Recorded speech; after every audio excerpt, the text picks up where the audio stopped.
ನೋಡಿ, C T Ravi ಅವರ ಬಂಧನದ ವಿಚಾರ ಈಗ ಅವರನ್ನು ಬೆಂಗಳೂರಿಗೆ ಕರ್ಕೊಂಡು ಬರ್ತಾರೆ. ಕೆಲವೇ ಹೊತ್ತಿನಲ್ಲಿ ಅವರ ಜಾಮೀನು ಅರ್ಜಿ ವಿಚಾರಣೆ ಬೆಂಗಳೂರಿನಲ್ಲಿ ಜನಪ್ರತಿನಿಧಿಗಳ ಕೋರ್ಟ್ನಲ್ಲಿ ಆರಂಭ ಆಗುತ್ತೆ. ಮತ್ತೊಂದು ಕಡೆಯಲ್ಲಿ ಸಿ ಟಿ ರವಿ ಅವರಿಗೆ ಬಂಧನವೇ ಮುಂದುವರಿಯುತ್ತಾ ಅಥವಾ ಸಿ ಟಿ ರವಿಗೆ ಜಾಮೀನು ಆಗುತ್ತಾ ಅನ್ನೋದು ಭಾರಿ ಕುತೂಹಲ. ಸಿ ಟಿ ರವಿ ವಿರುದ್ಧದ ಆರೋಪಕ್ಕೆ ಟ್ವಿಸ್ಟ್ ನೀಡಿದ ಸಭಾಪತಿ. ರವಿ ಬೈದಿರುವ ವಿಡಿಯೋ ಆಡಿಯೋ ಫುಟೇಜ್ ಇನ್ನೂ ಕೂಡ ಸಿಕ್ಕಿಲ್ಲ. ನಾನು ಆಡಿಯೋ ವಿಡಿಯೋ ಎಲ್ಲವನ್ನು ಕೂಡ ಚೆಕ್ ಮಾಡಿದ್ದೇನೆ, ಆಗ ಯಾವುದೇ ದಾಖಲೆ ಸಿಕ್ಕಿಲ್ಲ. ಬಸವರಾಜ ಹೊರಟ್ಟಿ ಪರಿಷತ್ ಸಭಾಪತಿ. ಸದನದ ಕಲಾಪ ಮುಂದೂಡಿದ ನಂತರ ಘಟನೆ ನಡೆದಿದೆ. ಉಮಾಶ್ರೀ ನಾಗರಾಜ್ ಬಂದು ಬೈದಿದ್ದಾರೆ ಅಂತ ನನ್ನ ಬಳಿ ಹೇಳಿದ್ರು. ರವಿ ಬೈದಿರೋದನ್ನ ನಾವು ಕೇಳಿದ್ದೇವೆ ಅಂತ ಇವರು ಹೇಳಿದ್ರು. ಸಭಾಪತಿ, ವಿಧಾನ ಪರಿಷತ್ನ ಸಭಾಪತಿ ಬಸವರಾಜ ಹೊರಟ್ಟಿ ಅವರು ಹೇಳಿದ್ದಾರೆ, ನನಗೆ ಅವರು ಆ ರೀತಿ ಪದವನ್ನು ಬಳಸಿದ್ದಾರೆ ಅನ್ನೋದು ಕೇಳಿಸಿಲ್ಲ, ಯಾವುದೇ ಆಡಿಯೋ ಕೂಡ ಸಿಕ್ಕಿಲ್ಲ, ಇವ್ರು ಹಿಂಗೆ ಹೇಳಿದ್ದಾರೆ ಅಂತ ಹೇಳಿದ್ದಾರೆ. ನೋಡೋಣ ಬನ್ನಿ. ಒಳಗೆ ಗಲಾಟೆ ನಡೆದಿದೆ ಅಂತೇಳಿ ಹೇಳಿದರು. ಗಲಾಟೆ ನಡೆದಂತ ಹೇಳಿದ್ರು. ನಾವು ಕೂತ್ಕೊಂಡಿವಿ, ನಮ್ಮ ಸೆಕ್ರೆಟರಿ ಅವರು, ನಮ್ಮ ಸ್ಟಾಫ್ನವರು, ಹಿಂಗೆಲ್ಲ ಗಲಾಟೆ ನಡೆದಿದ್ದು. ಏನು ನಡೆದು ಹಿಂಗೆ ಜಗಳ ಭಾಳ ಜೋರು ನಡೆದು ಆಯ್ತು. ನಾವು ಸುಮ್ಮನೆ ಕೂತ್ಕೊಂಡಿವಿ, ಅದೆಲ್ಲ ತಿಳಿಯಾಗ ಮಟ್ಟ ಕೂತ್ಕೊಂಡೆ. ಆಮೇಲೆ ಲಕ್ಷ್ಮೀ ಹೆಬ್ಬಾಳ್ಕರ್ ಅವ್ರು ಬಂದು ನನಗೆ ಒಂದು ಕಂಪ್ಲೇಂಟ್ ಕೊಟ್ಟರು. ಹಿಂಗೆ ಸಿ ಟಿ ರವಿ ಅವರು ನನಗೆ ಕೆಟ್ಟದಾದಂಥ ಪದ ಬಳಸಿ ನನ್ನ ಚಾರಿತ್ರ್ಯ ಮಾಡ್ಯಾರ, ಅದಕ್ಕೆ ಅವ್ರ ಮೇಲೆ ನೀವು ಕ್ರಮ ತಗೋಬೇಕು ಅಂತ ಕೊಟ್ಟರು. ಕೊಟ್ಟ ನಂತರ ಮತ್ತು ಅಲ್ಲೆಲ್ಲ ವಾತಾವರಣ ಸರಿ ಇರಲಿಲ್ಲ. ಎಲ್ಲ ಭಾಳಷ್ಟು ಮಂದಿ ಕುಡಿದ್ರು, ಎಲ್ಲ ಮಂತ್ರಿಗಳು, ಶಾಸಕರು, ಎರಡು ಪಾರ್ಟಿಯವರು ಕೂತ್ಕೊಂಡ್ರು. ಆಮೇಲೆ ನಾನು ಮತ್ತು ಸಿ ಟಿ ರವಿ ಅವ್ರನ್ನ ಕರೆದೆ. ಈ ಥರ ನಿಮ್ಮ ಮೇಲೆ ಕಂಪ್ಲೇಂಟ್ ಕೊಟ್ಟರು, ನಿಮ್ಮ ಹೇಳಿಕೆ ಏನು? ಇಲ್ಲ, ನನಗೂ ಅವರು ಅಸಹ್ಯವಾಗಿ ಬೈದರು, ಅದಕ್ಕೆ ನಾನು ಅವ್ರಿಗೆ ಅಂತ ಆ ಶಬ್ದ ಯೂಸ್ ಮಾಡಿಲ್ಲ, ಫ್ರಸ್ಟ್ರೇಟ್ ಆಗಿರಿ ಅಂದಿದ್ದೆ, ಅವ್ರು ತಪ್ಪು ತಿಳ್ಕೊಂಡಾರ ಅನ್ನೋಂಥ ಮಾತನ್ನು ಅವ್ರು ಹೇಳಿದರು. ನಮ್ಮ ಫುಟೇಜ್ ಆಗಲಿ, ನಮ್ಮ ಟಿ ವಿ ಆಗಲಿ, ನಮ್ಮ ಹೌಸ್ನಲ್ಲಿ ಅದರಲ್ಲಿ ಎಲ್ಲೂ ಯಾವುದೇ ರೀತಿ ಮಾಹಿತಿ ಸಿಗಲಿಲ್ಲ. ನಮಗೆ ಮಾಹಿತಿ ಸಿಗಲಾರ್ದಾಗ ನಾವೇನು ಮಾಡಲಿಕ್ಕೆ ಬರೋದಿಲ್ಲ. ಆದರೆ ಲಕ್ಷ್ಮೀ ಹೆಬ್ಬಾಳ್ಕರ್ ಪರವಾಗಿ ಉಮಾಶ್ರೀ ಅವರು, ಎಂ ನಾಗರಾಜ್ ಅವರು, ಆಮೇಲೆ ಬಲ್ಕಿಸ್ ಬಾಣು ಅವರು, ಯತೀಂದ್ರ ಅವರು, 4 ಮಂದಿ ಸಿ ಟಿ ರವಿ ಅವ್ರನ್ನ ಕರೆದೆ. ಈ ಥರ ನಿಮ್ಮ ಮೇಲೆ ಕಂಪ್ಲೇಂಟ್ ಕೊಟ್ಟರು, ನಿಮ್ಮ ಹೇಳಿಕೆ ಏನು? ಇಲ್ಲ, ನನಗೂ ಅವರು ಅಸಹ್ಯವಾಗಿ ಬೈದರು, ಅದಕ್ಕೆ ನಾನು ಅವ್ರಿಗೆ ಅಂತ ಆ ಶಬ್ದ ಯೂಸ್ ಮಾಡಿಲ್ಲ, ಫ್ರಸ್ಟ್ರೇಟ್ ಆಗಿರಿ ಅಂದಿದ್ದೆ, ಅವ್ರು ತಪ್ಪು ತಿಳ್ಕೊಂಡಾರ ಅನ್ನೋಂಥ ಮಾತನ್ನು ಅವ್ರು ಹೇಳಿದರು.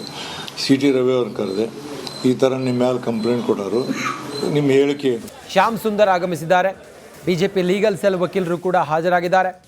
ಕೆಲವೇ ಹೊತ್ತಿನಲ್ಲಿ ಪ್ರೊಸೀಡಿಂಗ್ಸ್ ಎಲ್ಲವೂ ಕೂಡ ಆರಂಭ ಆಗುತ್ತೆ. ಸಿ ಟಿ ರವಿ ಅವರಿಗೆ ಬಂಧನ ಕಂಟಿನ್ಯೂ ಆಗುತ್ತಾ ಅಥವಾ ಮುಂದುವರಿಯುತ್ತಾ ಅಥವಾ ಏನಾದರೂ ಜಾಮೀನು ಸಿಗುತ್ತಾ ಅನ್ನೋದು ಕೆಲವೇ ಹೊತ್ತಿನಲ್ಲಿ ತೀರ್ಮಾನ ಆಗುತ್ತೆ.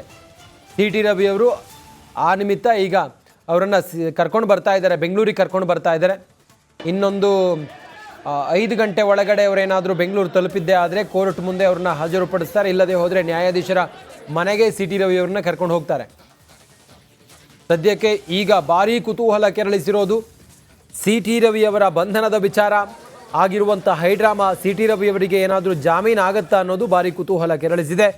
ಸಿ ಟಿ ರವಿ ಅವರಿಗೆ ಜಾಮೀನು ಆಗಬೇಕು ಅನ್ನೋದು ಸಿ ಟಿ ರವಿ ಅವರ ಪರವಾದ ವಕೀಲರ ಮಾತಾಗಿದೆ. ಸಿ ಟಿ ರವಿ ಅವರನ್ನು ಷಡ್ಯಂತ್ರ ಮಾಡಿದ್ದಾರೆ, ಸಿ ಟಿ ರವಿ ಅವರನ್ನ ಇವರು ರಾಜಕೀಯವಾಗಿ ಮುಗಿಸುವಂಥ ಪ್ರಯತ್ನ ಮಾಡಿದ್ದಾರೆ ಅನ್ನೋದ್ರ ಬಗ್ಗೆ ಬಿ ಜೆ ಪಿಯ ನಾಯಕರು ರೋಷಾವೇಶದಿಂದ ಮಾತಾಡಿದ್ದಾರೆ.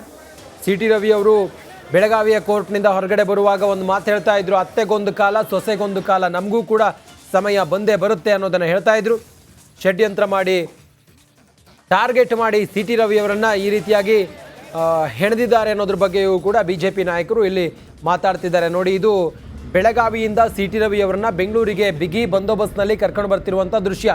Republic Kannada C T Ravi ಅವರ ವಾಹನವನ್ನು, ಸಿ ಟಿ ರವಿ ಅವರು ಇನೋವಾ ಕಾರ್ನಲ್ಲಿದ್ದಾರೆ, ಇನೋವಾ ಕ್ರಿಸ್ಟಾ ಕಾರ್ನಲ್ಲಿದ್ದಾರೆ. ಹಿಂದ್ಗಡೆ ಒಂದು ಬೊಲೆರೋ ಇದೆ, ಪಕ್ಕದಲ್ಲಿ 2 ಬೊಲೆರೋ ಇದೆ. ಸಿ ಟಿ ರವಿ ಅವ್ರನ್ನ ಕರ್ಕೊಂಡು ಬರ್ತಿರುವಂಥ ದೃಶ್ಯ. ಅವರ ಹಿಂಭಾಗದಲ್ಲೇ ಅಥವಾ ಅವ್ರನ್ನ ಹಿಂಬಾಲಿಸಿಕೊಂಡು ಬಿ ಜೆ ಪಿಯ ಬಿ ವೈ ವಿಜೇಂದ್ರ ಮತ್ತು ಆರ್ ಅಶೋಕ್, ಅರವಿಂದ ಬೆಲ್ಲದೆಲ್ಲ ಬೆಂಗಳೂರಿಗೆ ಬರ್ತಾ ಇದ್ದಾರೆ. ರಿಪಬ್ಲಿಕ್ ಕನ್ನಡದ ವಾಹನದೂ ಕೂಡ ಸಿ ಟಿ ರವಿ ಅವರ ವಾಹನವನ್ನು ಚೇಸ್ ಮಾಡ್ತಾ ಇದೆ. ನೋಡಿ, ನೀವು ಗಮನಿಸ್ತಾ ಇದ್ದೀರಲ್ಲ, ಇದು ಸಿ ಟಿ ರವಿ ಅವರನ್ನು ಬೆಂಗಳೂರಿಗೆ ಪೊಲೀಸರು ಬಿಗಿ ಬಂದೋಬಸ್ತ್ನಲ್ಲಿ ಕರೆದುಕೊಂಡು ಬರ್ತಾ ಇರುವಂಥ ದೃಶ್ಯ. ಬಹುಶಃ ಹೈವೇ ತಲುಪಿದ್ದಾರೆ, ಡಬಲ್ ರೋಡ್ ಅದು, ವೇಗವಾಗಿ ಬರ್ಬೋದು. ಸಿ ಟಿ ರವಿ ಅವರನ್ನ ಬೇಗ ಕರ್ಕೊಂಡು ಬರ್ಬೋದು. ಸುಮಾರು ಒಂದು 6:30-7 ಗಂಟೆ ಆಗ್ಬೋದು ಸಿ ಟಿ ರವಿ ಅವ್ರನ್ನ ಕರ್ಕೊಂಡು ಬರಬೇಕಾದ್ರೆ. ಸದ್ಯಕ್ಕೆ ಅದರ ದೃಶ್ಯವನ್ನು ಗಮನಿಸ್ತಾ ಇದ್ದೀರಿ. ಸಿ ಟಿ ರವಿ ಅವರನ್ನ ಬೆಂಗಳೂರಿಗೆ ಕರೆದುಕೊಂಡು ಬರುತ್ತಿರುವಂಥ ದೃಶ್ಯ. ಸಿ ಟಿ ರವಿ ಅವರನ್ನ ಇನೋವಾ ಕ್ರಿಸ್ಟಾ ಕಾರ್ನಲ್ಲಿ ಕರ್ಕೊಂಡು ಬರ್ತಾ ಇದ್ದಾರೆ. ಅಕ್ಕಪಕ್ಕದಲ್ಲಿ 2 ಬೊಲೆರೋ ಇದೆ, ಒಂದು ಸ್ಕಾರ್ಪಿಯೋ ಇದೆ. ರಿಪಬ್ಲಿಕ್ ಕನ್ನಡದ ವಾಹನವು ಕೂಡ, ನಮ್ಮ ಕ್ಯಾಬ್ ಕೂಡ ಸಿ ಟಿ ರವಿ ಅವರನ್ನ ಫಾಲೋ ಮಾಡ್ಕೊಂಡು ಬರ್ತಾ ಇದೆ, ಅವರ ವಾಹನವನ್ನು. ಸಿ ಟಿ ರವಿಯನ್ನ ಹಿಂಬಾಲಿಸುತ್ತಿರುವ ಬಿಜೆಪಿಯ ಟೀಮ್, ನಾನಾಗಲೇ ಹೇಳಿದೆ, ಪೊಲೀಸ್ ವಾಹನವನ್ನ ಬಿಜೆಪಿಯ ಟೀಮ್ ಕೂಡ ಹಿಂಬಾಲಿಸ್ತಾ ಇದೆ. ಸಿ ಟಿ ರವಿಯನ್ನ ಬಿಜೆಪಿಯ ಟೀಮ್ ಅಂದರೆ ಬಿಜೆಪಿಯ ನಾಯಕರು ಕೂಡ ಸಿ ಟಿ ರವಿ ಅವರನ್ನ ಬೆಂಗಳೂರಿಗೆ ಕರ್ಕೊಂಡು ಬರ್ತಾ ಇದ್ದಾರಲ್ಲ ಪೊಲೀಸರು, ಅವರ ಜೊತೆಗೇನೆ ಬರ್ತಾ ಇದ್ದಾರೆ, ಹಿಂಬಾಲಿಸ್ಕೊಂಡು ಬರ್ತಾ ಇದ್ದಾರೆ. ಬಿಜೆಪಿಯ ನಾಯಕರು ವಿಜೇಂದ್ರ ಇದ್ದಾರ, ಆರ್ ಅಶೋಕ್ ಅವರು, ಅರವಿಂದ್ ಬೆಲ್ಲದ್. ಯಾಕಂತ ಹೇಳಿದ್ರೆ ಕೋರ್ಟ್ನಲ್ಲಿ ಸಿ ಟಿ ರವಿ ಅವರು ಹೊರಗಡೆ ಬರುವಾಗ ಸಿ ಟಿ ರವಿ ಅವರ ಜೊತೆಗೆ ಇವರೆಲ್ಲರೂ ಕೂಡ ಇದ್ದರು. ಹಾಗಾಗಿ ಅವರ ಕೂಡ ಈಗ ಅವರು ಬೆಂಗಳೂರಿಗೆ ಬರ್ತಾರ. ಸಿ ಟಿ ರವಿ ಅವರ ಕೂಡ ವಿಜಯೇಂದ್ರ, ಆರ್ ಅಶೋಕ್, ಬೆಲ್ಲದ್, ರವಿಕುಮಾರ್, ಅರುಣ್ ಇವರೆಲ್ಲರೂ ಕೂಡ ಬರ್ತಾ ಇದ್ದಾರಾ ಅನ್ನೋದ್ರ ಬಗ್ಗೆ ಭಾರಿ ಕುತೂಹಲ ಇದೆ. ನೋಡಿ, ನೀವು ಗಮನಿಸ್ತಾ ಇದ್ದೀರಲ್ಲ, ಸಿ ಟಿ ರವಿ ಅವರನ್ನ ಇದೇ ಇರಿಟಿಗ ಇದೇ ಇನೋವಾ ಕ್ರಿಸ್ಟಾ ವಾಹನದಲ್ಲಿ, ಕಾರಿನಲ್ಲಿ ಕರೆದುಕೊಂಡು ಬರ್ತಾ ಇದ್ದಾರೆ. ಬಿಗಿ ಬಂದೋಬಸ್ತ್ನಲ್ಲಿ ಸಿ ಟಿ ರವಿ ಅವರನ್ನ ಕರ್ಕೊಂಡು ಬರ್ತಿರುವಂಥ ದೃಶ್ಯವನ್ನು ಗಮನಿಸ್ತಾ ಇದ್ದೀರಾ. MLC ಸಿ ಟಿ ರವಿ, ಬಂಧನಕ್ಕೆ ಒಳಗಾಗಿರುವ ಸಿ ಟಿ ರವಿ, ಮಾಜಿ ಶಾಸಕ ಸಿ ಟಿ ರವಿ ಅವ್ರನ್ನ ಕರ್ಕೊಂಡು ಬರ್ತಿರುವಂಥ ದೃಶ್ಯವನ್ನು ಗಮನಿಸ್ತಾ ಇದ್ದೀರಲ್ಲ, ಇದೇ ವಾಹನದಲ್ಲಿ ಕರ್ಕೊಂಡು ಬರ್ತಾ ಇದ್ದಾರೆ. ಅವರ ಜೊತೆಗೆ ಬಿಜೆಪಿಯ ನಾಯಕರು ಕೂಡ ಅವ್ರನ್ನ ಹಿಂಬಾಲಿಸ್ಕೊಂಡು ಬರ್ತಾ ಇದ್ದಾರೆ. ಸಿ ಟಿ ರವಿ ಇದೇ ಇನೋವಾ ಕ್ರಿಸ್ಟಾ ಕಾರ್ನಲ್ಲಿದ್ದಾರೆ. ಅಕ್ಕಪಕ್ಕ ಬಿಗಿ ಬಂದೋಬಸ್ತ್ ಇದೆ, ಬಿಗಿ ಭದ್ರತೆಯೊಂದಿಗೆ ಸಿ ಟಿ ರವಿ ಅವ್ರನ್ನ ಕರ್ಕೊಂಡು ಬರ್ತಾರೆ. ನೋಡಿ, ಮುಂದುವರೆದು ನಾವು ಗಮನಿಸ್ತಾ ಇದ್ವಿ, ಸಿ ಟಿ ರವಿಯನ್ನ ಬಿಜೆಪಿಯ ಟೀಮ್ ಹಿಂಬಾಲಿಸ್ತಾ ಇದೆ, ಅವ್ರನ್ನ ಫಾಲೋ ಮಾಡ್ಕೊಂಡು ಬರ್ತಾ ಇದೆ. ಎಸ್, ರಾಜ್ಯಾಧ್ಯಕ್ಷ ವಿಜಯೇಂದ್ರ ಅವರಿದ್ದಾರೆ, ವಿಪಕ್ಷ ನಾಯಕ ಆರ್ ಅಶೋಕ್ ಇದ್ದಾರೆ, ಶಾಸಕರುಗಳಿದ್ದಾರೆ, ವಿಧಾನ ಪರಿಷತ್ನ ಸದಸ್ಯರ ಜೊತೆಯಲ್ಲಿ ಪ್ರಯಾಣ ಮಾಡ್ತಾ ಇದ್ದಾರೆ C T Ravi. C T Ravi ಮುಂದುಗಡೆಯ ಇನೋವಾ ಕ್ರಿಸ್ಟಾ ಕಾರ್ನಲ್ಲಿದ್ದರೆ, ಅವರ ಹಿಂಭಾಗದಲ್ಲಿ ಪೊಲೀಸ್ ವಾಹನವನ್ನು ಫಾಲೋ ಮಾಡಿಕೊಂಡು ಬಿಜೆಪಿಯ ರಾಜ್ಯಾಧ್ಯಕ್ಷ BY ವಿಜಯೇಂದ್ರ ಬರ್ತಾ ಇದ್ದಾರೆ. ಬಿಜೆಪಿಯ ರಾಜ್ಯಾಧ್ಯಕ್ಷರ ಜೊತೆಗೆ ಪ್ರತಿಪಕ್ಷ ನಾಯಕ ಆರ್ ಅಶೋಕ್ ಇದ್ದಾರೆ. ಆರ್ ಅಶೋಕ್ ಅವರ ಜೊತೆಗೆ DS ಅರುಣ್ ಇದ್ದಾರೆ, MLC DS ಅರುಣ್, ಶಾಸಕರುಗಳಿದ್ದಾರೆ, ಅರವಿಂದ್ ಬೆಲ್ಲದವರು ಬರ್ತಾ ಇದ್ದಾರೆ.